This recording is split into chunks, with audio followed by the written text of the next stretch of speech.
Gracias, Jero, gracias, Alejo, gracias, Sai, por la propuesta. Es una propuesta valiente hablar de los peores casos y por la organización y por el esfuerzo que yo sé que supone estar ahí atrás y haber organizado. Así que muchas gracias. Un poco entrando en el tema, y me voy a permitir un minuto para hacer una introducción. Eh, Pienso que lo más importante, lo peor no es cometer errores, sino que lo peor es no aprender de los errores. Y entonces este espacio lo vamos a dedicar fundamentalmente para, a partir de errores ajenos, establecer condiciones y oportunidades para ver, digamos, cómo uno puede volver a empezar o repensar los problemas de otra manera. Y yo lo propongo esto como un ejercicio ustedes van a ver, seguramente, yo no conozco los casos de los demás, pero una serie de casos con probablemente algunas decisiones desacertadas, algunas acertadas, pero más que fijarnos fundamentalmente en la precisión de la indicación, pienso que el ejercicio acá que me parece oportuno es focalizarse fundamentalmente en el análisis del error.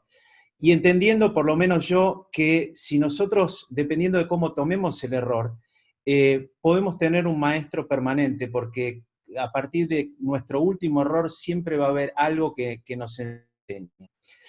Dicho esto, les voy a presentar este caso que es un caso que buscamos históricamente para atrás. Yo les voy a decir en qué momento me llegó el caso. Una señora de 72 años, dominante derecha, con una personalidad intensa, bebé grado 4, con una caída de propia altura, que podremos discutir si se trata de, y usamos la clasificación de Mason, si es una clasificación Mason 1, Mason 2, con las limitantes que tiene el hecho de usar la clasificación de Mason. Para aquellos menos familiarizados con la clasificación de Lossex, el profesor Lossex, cuando hablo de Lossex hablo de Martillando Lossex, que publicó su primera clasificación en este Journal of Breaking Balls and Related Research en el año 97, y con quien hemos tenido el gusto de trabajar y de avanzar sobre su clasificación, y recientemente publicamos esta clasificación de Breaking Balls Universal Classification en conjunto con la Universidad de Georgetown, y yo se las presento porque esto es algo que tiene que ver con el caso. Los pacientes fueron clasificados en 4 grados. El grado 1 es un paciente que habla sin parar, el grado 2 habla sin parar, pero además fuerte, el grado 3 habla sin parar, fuerte y además no escucha, y el grado 4 habla sin parar, fuerte, no escucha, pero además cuestiona las indicaciones médicas.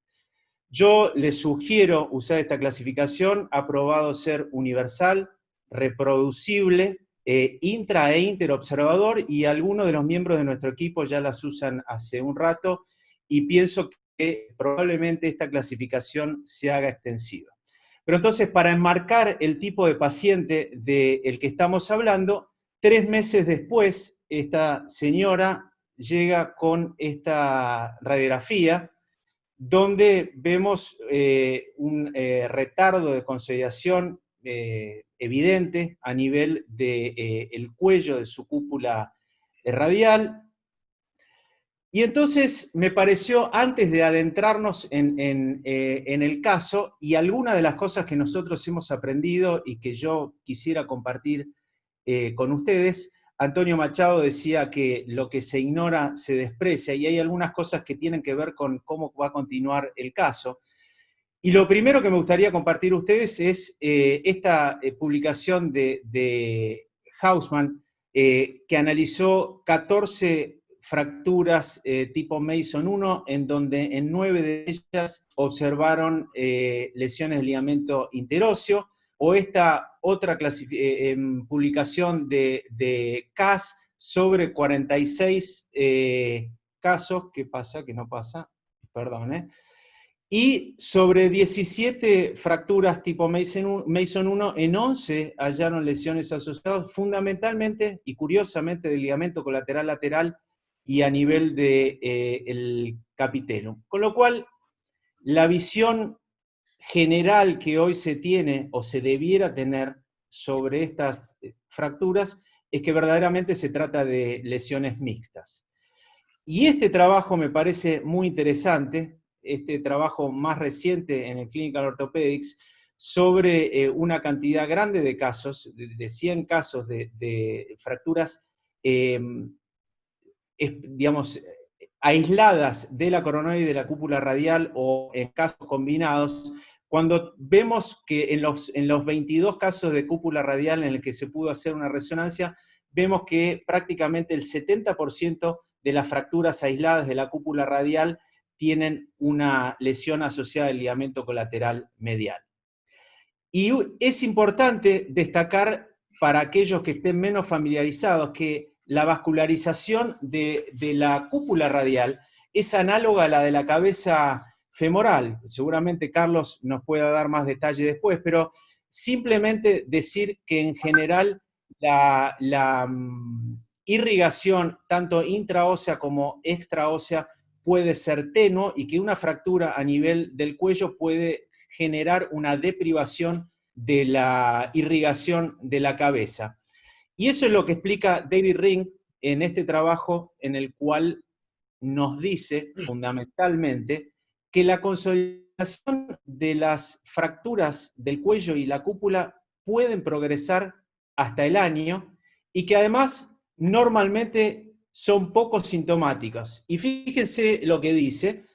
Este artículo intenta recordarle a los cirujanos que en este tipo de fracturas no es raro ver el retardo en la consolidación.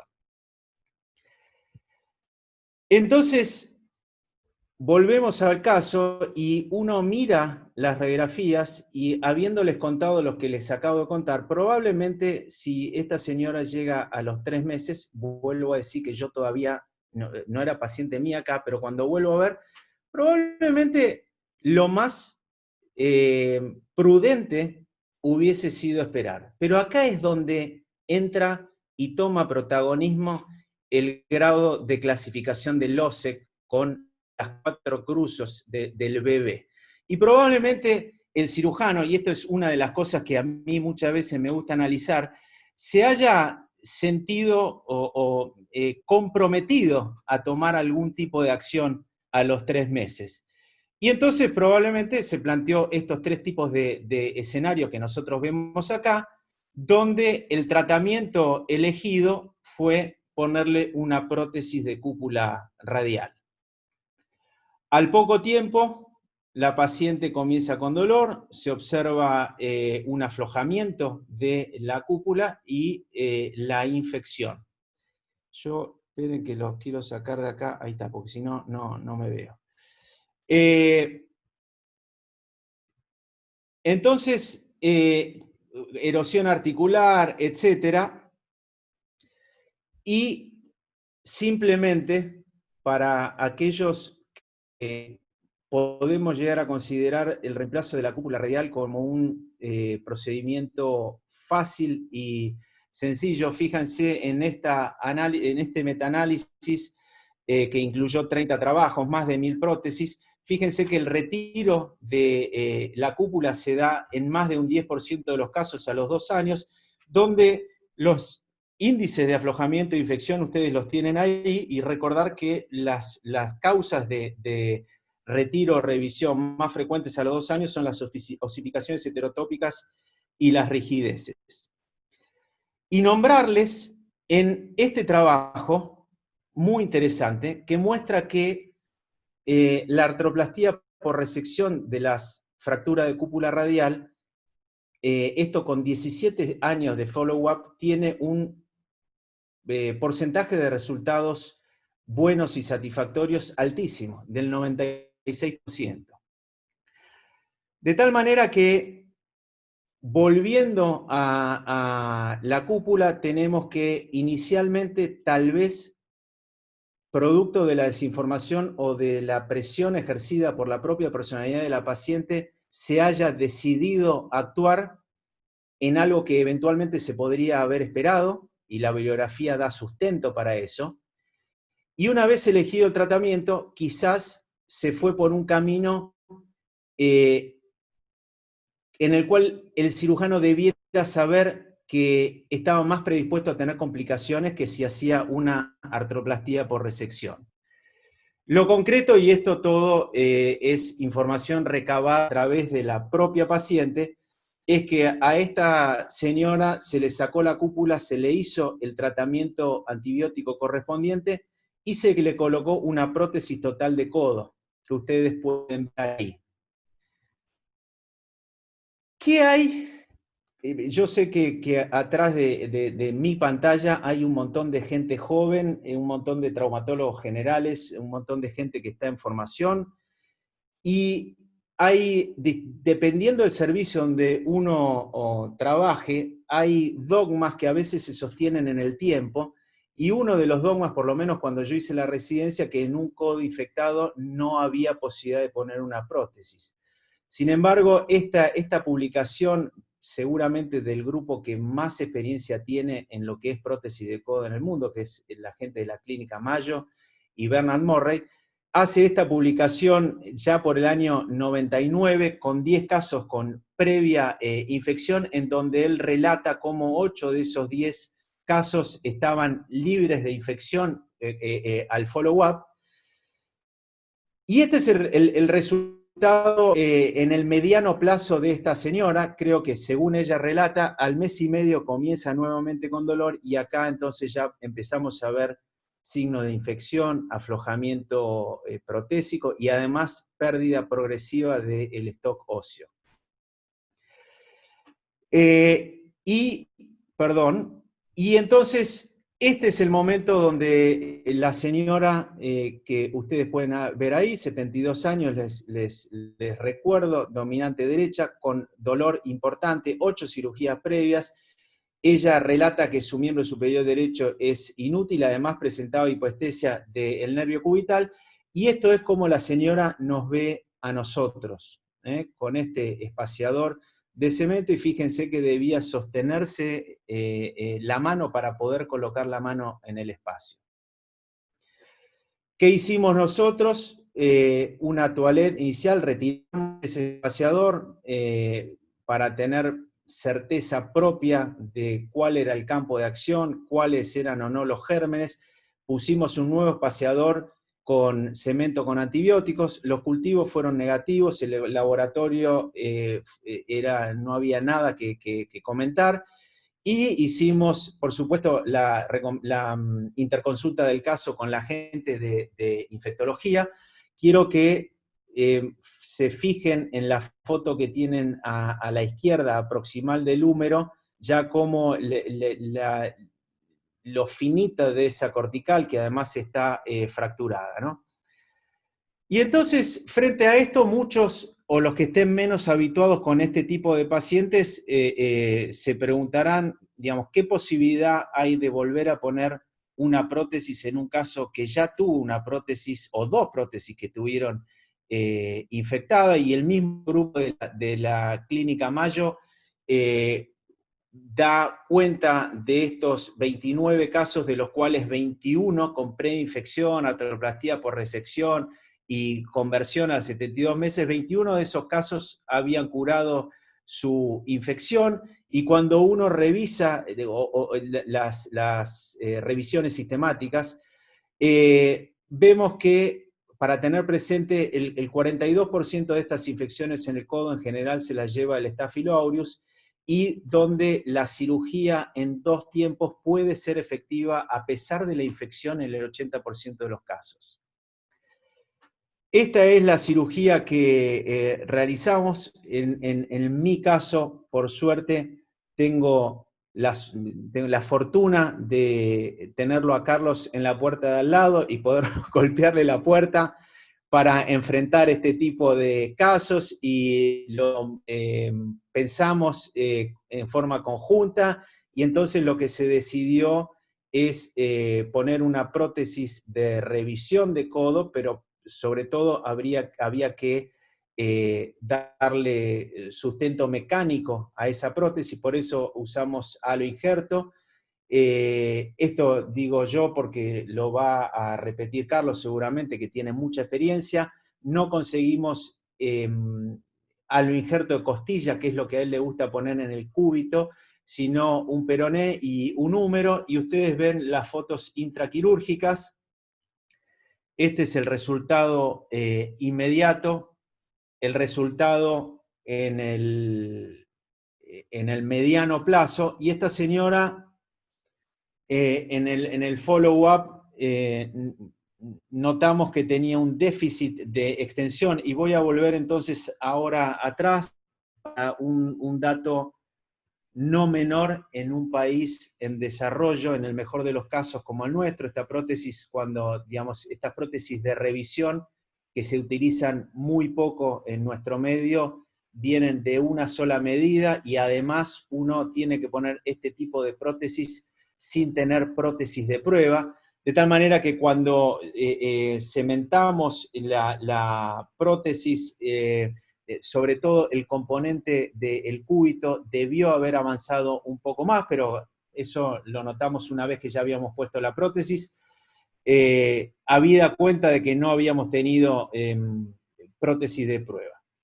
Y entonces vuelvo sobre el caso, déficit de extensión pasiva y activa, y esta señora lo que tuvo es probablemente por una inadecuada medición del largo de la prótesis, probablemente una ruptura de su tríceps, está descrito con una baja incidencia en la prótesis de codo, y para dar solución a este problema, ahí les planteo las alternativas propuestas por la gente de la Clínica Mayo, digamos, en nuestro caso, obviamente la sutura directa prácticamente con el correr de la cirugía ya ese tríceps era irreparable, prácticamente no había un anconio viable para poder rotar, de tal manera que recurrimos a el halo injerto de tríceps, cosa que hicimos. Y este es el resultado final. Estas fotos son bastante recientes de la señora. Vemos un déficit muy importante de la extensión, con una flexión que le permite llevar, tal cual como dice ella y como leen en la foto, la mano a la boca con esa pronación y esa supinación. Entonces, la propuesta de Jero era, bueno, ¿qué aprendí yo de este caso? Y yo me imagino el primer cirujano que diciéndole a la mujer, no, escuchá, voy, pongo una cúpula y vuelvo, esto es un minuto. Y pienso que lo que me ha dejado a mí este caso es que no debo subestimar a las fracturas de cúpula radial, así se trata de una Mason 1, pensarlas como lesiones mixtas en forma un poco más exhaustiva, hay que hacerles un seguimiento periódico, puesto que no todas, más allá de que la mayoría sí, puede haber casos que no consoliden en el tiempo que nosotros preveíamos, y eventualmente no apurarse a la toma de decisiones inicial, porque ese retardo de la consolidación puede llevar hasta un año, y puede llevar un año en donde la consolidación puede progresar, y en esto es importante tener claro el concepto, porque entonces uno, a pesar del grado de clasificación del OSEC que tenga el paciente, puede sostener el tratamiento, que evidentemente en un paciente con baja demanda la artroplastía por resección hubiese sido tal vez una opción viable y que hubiese evitado. Fíjense, yo en todos los slides le puse arriba a la izquierda de dónde partimos y a dónde llegamos, y pienso que es una opción válida para tener en consideración en este grupo de pacientes. Y fundamentalmente para la gente menos habituada a la prótesis de codo, las cirugías en 2 tiempos, con control de la infección, bien tratado de manera prudente, puede tener un tratamiento efectivo aún en pacientes infectados. Ese es el caso. Muchas Voy a gracias, dejar de Enrique. compartir, ¿eh? Muchas gracias, Enrique. Excelente presentación. Yo tengo una pregunta basada en esta clasificación. Básicamente, ¿ustedes tienen algún tipo de protocolo, según qué bebé tengo, para manejar el posquirúrgico? Para escuchar, esta clasificación es una clasificación que nosotros, yo siempre digo, yo lo pongo en la historia clínica porque para nosotros que trabajamos en equipo, realmente anticipar esta clasificación es un invento mío para esta presentación y una cosa con la cual yo trabajo hace Claro, mucho tiempo, pero que me cambie la indicación, seguramente. Yo lo que digo es que, por eso. habiendo reconocido el patrón de 4 cruces inicial, pienso que esta paciente se merecía una exéresis de la cúpula radial. Primero, haberla esperado, ¿no? Pienso que Exacto. probablemente con este tipo de personalidad y conociendo lo que dice la biografía, probablemente uno debiera haber sostenido o derivado el paciente, pero no operado. Y si no tenía otra opción, porque me ponían un revólver en la cabeza, pienso que lo adecuado hubiese sido la exéresis de la cúpula radial. Perfecto. Claro, por eso dependía de cómo es el paciente y qué es lo que uno debe optar a veces por hacer y no lo que hacen Bien. patológicamente los libros. Bárbaro. Yo te quiero preguntar una cosa, Enrique. Dos preguntas tenía para hacerte. Una, en cuanto ahí, y a Carlos también, en la reconstrucción, sobre todo en la parte humeral, cuando ponen las tablas óseas, eh, si, digamos, tomás medición y le das importancia a puentear ese defecto óseo, es decir, cuando pones esa tabla como refuerzo, además de uno poner un tallo más largo que puentee esa debilidad, si te valorás el poner una tabla ósea que además te dé como un refuerzo adicional que también puentee esa debilidad. Y por otro Bueno, lado, sí. te pregunto también con respecto a esta paciente, por la edad y por todo esto que muchas veces charlamos del capital biológico que puede tener un paciente con múltiples cirugías, etcétera, y a vos, Carlos, también te lo pregunto, sobre todo por lo del injerto este de tríceps o de Aquiles, que yo he tenido la posibilidad alguna vez de verte hacer. ¿Qué resultados has tenido? Si te han fracasado, si eso se ha integrado, ¿qué análisis haces de eso? Jero, yo acá, digamos, la autoridad es Carlos, en cuanto a halo injerto de tríceps, este es mi único caso, no tengo otro para decir, y el resultado, como ves, no ha sido satisfactorio. Y con respecto a, digamos, a las tablas de cortical, pienso que, por supuesto, uno debe, con las tablas y con la prótesis, bypassear el defecto, pero pienso que acá la opinión importante es la que nos puede dar Carlos, que tiene mucha más experiencia con estos casos. No, bueno, yo quiero decir que ese caso que tenés es fantástico, Enrique, simplemente fantástico. Está bien documentado, bien presentado. Las conclusiones son completamente, completamente pertinentes y es interesante porque todo comenzó con la cúpula. Mm. Todo comenzó con la cúpula y entonces es como, hay una frase en inglés que en este momento no recuerdo, pero como que toda esa escalera de procedimientos o peldaño de procedimientos, siempre alguien se equivocó en la primera. Y después de la primera ya es una catarata de cosas que tienen que solucionar, en fin. Eso lo vemos todo el tiempo. Con respecto a la pregunta de Jero, te quiero decir una cosa, Jero. En los viejos, todo para peor. Este no tiene vuelta, esto es así y demás. Nosotros hemos colocado tríceps, de banco, fascia lata, todo lo que pongas se adhiere. Porque además, una vez que vos lo pones al injerto, en teoría vos lo tendrías que mover, pero Sí. si vos lo movés se puede romper. Entonces el cálculo de eso es muy relativo, y si vos lo dejás mucho tiempo inmóvil se adhiere, y si se te adhiere no te funciona. Exacto. Y por otra parte hay una cantidad de datos en general, pero el caso de Enrique es muy demostrativo porque él tuvo la suerte de colocar una prótesis que fuera hasta arriba. Y como dijo, a veces las cosas que uno dice pasan desapercibidas, pero a veces las ortopedias, al que está desprevenido, pasa y le mandan una prótesis estándar. Las prótesis estándar no sirven para eso.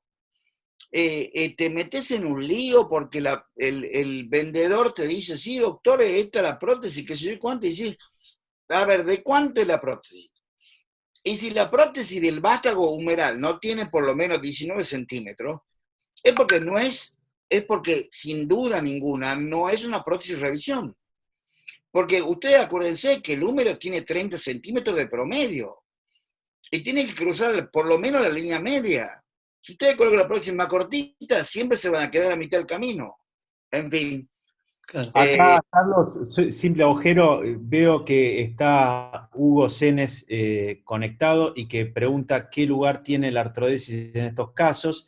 Por supuesto que la artrodesis fue opción cuando yo recibí el caso, sin embargo, ya tenía un déficit de TOC severísimo, además con 2 previas infecciones, con lo cual pienso inclusive con esta mega cirugía que se hizo que esto... Lo digo, esto es una opinión, pero creo que esto era inclusive menos riesgoso que tratar de hacer una artrodesis, quizás un poco más ambicioso, pero desde el punto de vista técnico y desde el punto de vista del resultado esperable, creo que esto era preferible, así lo interpretamos. También Gustavo Niso, que dice, no entiendo cómo una cúpula pasa a una artroplastía total. Bueno, son cosas difíciles de entender. Gustavo, lo que sí te digo es que cuando uno hace un análisis, además del aflojamiento de la cúpula radial inicial, ya había una artropatía severa del cúbito. Si vos me preguntás a mí, creo que gran parte, y coincidirá gran parte del panel que veo acá, que probablemente hubiésemos tratado de sacar la cúpula y dejarla como estaba. Pero evidentemente, y yo digo, yo tengo la suerte de conocer al cirujano inicial, con quien hablé además, y la señora, digamos, tenía muy buen trato con su cirujano inicial, estaba muy enojado con el lugar donde había sido operada. De tal manera que, conociéndolo y conociendo que es un tipo inteligente, por eso hago esta reflexión sobre el bebé grado 4. Yo pienso que esta señora ha empujado mucho y a veces los pacientes creen que esto es algo positivo, y creo que seguramente ella haya tenido mucho de empuje. Después, por supuesto, esto lo pongo porque todos tenemos que aprender los errores y pienso que en la medida que avanzamos en esta carrera médica, probablemente cada vez menos nos dejemos influenciar. Pero no tengo que preguntarle a cada uno de ustedes, deben tener cada uno un muerto en un placar sobre decisiones que finalmente uno toma a veces muy condicionado por quien tiene adelante.